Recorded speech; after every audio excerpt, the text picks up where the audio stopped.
My dad went around and had a business. First of all, my dad moved from Quebec.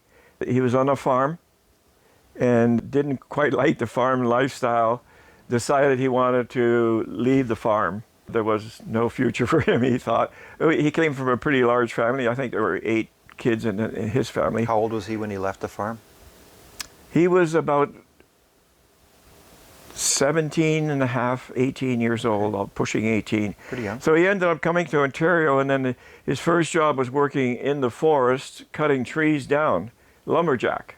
So his family lived in Quebec? Yes. Okay. So he came to Ontario and found employment doing that, and it wasn't long after that that he had done that, and he realized that, yeah, they would deliver big truckloads of these logs to people's homes, but they needed it be cut down in pieces that would fit in the stove, or they could chop further down into kindling or whatever. Yeah.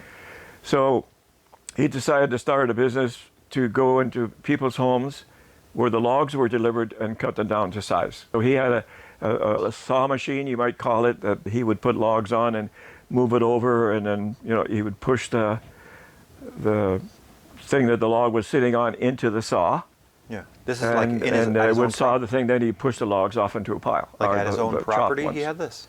I'm sorry? At his own property he had this saw? No, he would go to everybody's homes, where the logs were delivered to their separate homes. Yeah. And then he would go to their homes with his machinery and he'd tail. carry the saw with him?